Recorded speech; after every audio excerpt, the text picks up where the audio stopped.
watch Mr. Heavyweight Boxing today. Hey, what's up, man? This is Chris, the Nightmare Breazeale, and you're watching Mr. Boxing. It's your boy Big Baby Miller here. Listen, we knocking on all bums. First it's gonna be Dylan White, if it's gonna be Joseph Parker, but you know who got the story right? Mr. Boxing Today. You check him out. He got all the latest news on the heavyweight division. And if you don't know me, you soon will, because I'm kicking everybody ass. Heavyweight boxing fans, what's the deal? All right, man. So I was just looking on Dominic Breazeale's Instagram page, and he put this up yesterday. A photo of him in the gym, hitting the double end bag. And he says, this is the message he had for the WBC. He says, let's get this fight with your heavyweight champion mandated already. I'm ready to settle this unfinished business and shake up the division. It's time someone represented that green belt with class. Hashtag here comes trouble. Hashtag Team Breazeale. Hashtag somebody gotta pay at WBC boxing. All right.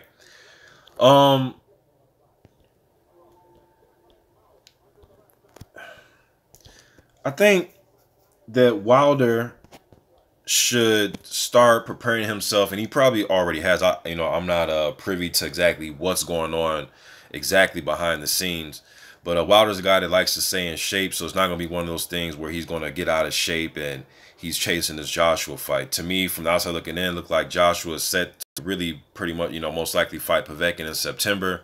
Then I heard something else, a rumor that after that, if Dillian White beats Parker, they're talking about fighting Dillian White in a rematch. All right, so if that is the case, Wilder needs to go ahead and just start knocking off these guys that are in the WBC rankings. All right, he can't. You look at the rankings here, WBC rankings. You got Dillian White #1. He's getting ready to fight Parker. Okay, #2, Dominic Breazeale. So it's a win situation where you're fighting the next highest rated available guy. Povetkin's #3. That's the fight they're saying him and AJ is going to happen next. Luis Ortiz, a lot of fans would like to see that rematch. Then you got Tony Bellew at #5, Parker at #6. He's going to fight Dillian White. 7, Tyson Fury.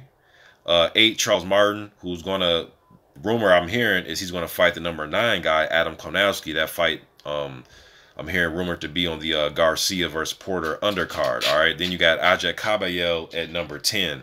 EBU champion, a guy, his best win is Derek Chisora. Okay, speaking of Derek Chisora, he's rated #11. Hughie Fury 12, Oscar Rivas, undefeated Colombian fighter that fights out of Canada. He's #13. 14, Carlos Takam, who's fighting Chisora, #11. Then you got Bermain Stavern. We do not want to see a third Stavern fight. All right, Ruiz is 16 here, and this is the remainder of the top 25. All right, but I think he should start right with Dominic Breazeale. They have a little bit of history for things that allegedly took place at the hotel after the fight. That was the night that Breazeale had his slugfest with Israel Gono. I know round 3, I think Ring Magazine made round 3 fight of the year, or not fight, but round of the year, round 3, Ogono versus Breazeale. He had a good fight with Ogono's, classic slugfest. That was the same night that Wilder fought Gerald Washington. All right, so some things took place allegedly in the hotel. Breazeale feels a certain way. He has been vocal about this, about Deontay Wilder, the character of Wilder. Wilder has pretty much,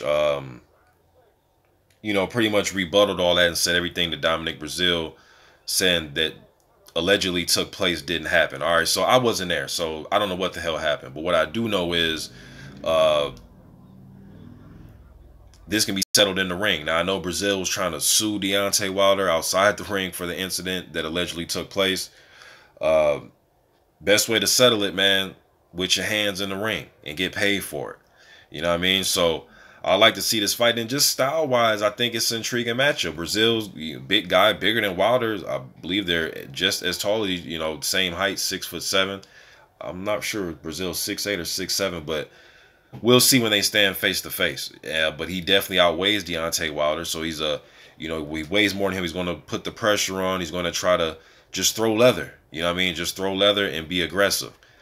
But to me, I think he's tailor-made for a Deontay Wilder style who wants to throw right hands. Breazeale isn't. Ogono was touching on right hands. Ogono puts his combinations together a little bit differently than Deontay Wilder. Wilder wants to catch you on that very outside of his reach, where Ogono will probably step to you and try to catch you with combinations.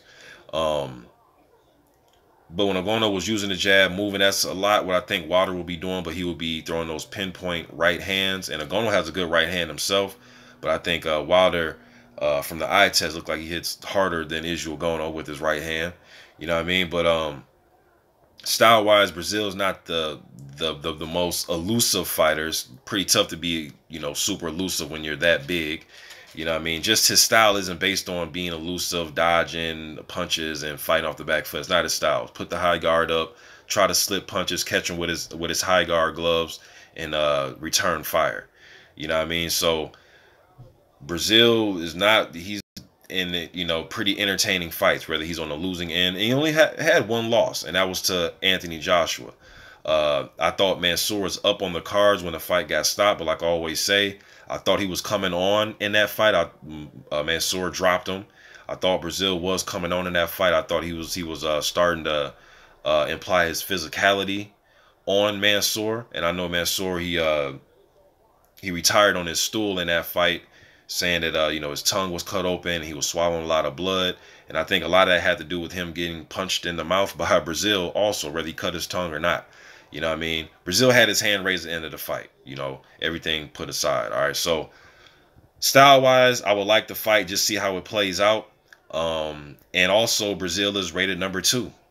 You know, he's the highest rated available guy. He's not coming in off a loss or any of that. You know what I mean? So my thing is, if I was Wilder, I'll start knocking all these guys off in the WBC, starting with Dominic Breazeale. If you can't get we know the world wants the Anthony Joshua fight. Well, in this case, now if you're looking at it, the winner out of Joshua and Povetkin. A lot of us think it's going to be Joshua, but the winner out of that fight, Wilder will want to try to make history, and we can have an undisputed champion. We haven't had one since Lennox Lewis, and it's going on about 19 years now that we had an undisputed heavyweight champion. Mind-boggling to me. But anyways, Luis Ortiz, he already beat him. Good fight, though. Ortiz had his moment in round 7. He was doing a good job of winning rounds against Wilder as well. You know what I mean? Until he got caught and stopped. Tony Bellew, not a fight I would really want to see. But hey, if he's still up here and he's willing to take a fight with Wilder, which I've heard Bellew say, first he wanted to fight Wilder, then he came out with another statement saying that he couldn't beat Wilder. So, but if he's rated and he wants that work, get him in the ring too. If you're rated and you want the work, get him in the ring. Start picking off the next available highest rated guys. That's the route I think he should take if you can't get the undisputed thing going. Start knocking them out one by one. Whoever's highest rated, they, you know, get him a title shot. You know what I mean? Whether it's a voluntary defense or it's the guy that they're going to put as your mandatory. You know what I mean? Just my opinion on the situation, man. You guys let me. And then shit, even, you know, got Charles Martin possibly fighting Kaunowski. Maybe the winner of that can get some work. Tyson Fury's right there, right? Unfinished business. We know when Wilder put Spilka in a mild coma, good thing Spilka was able to get up from that, man, and fight another day.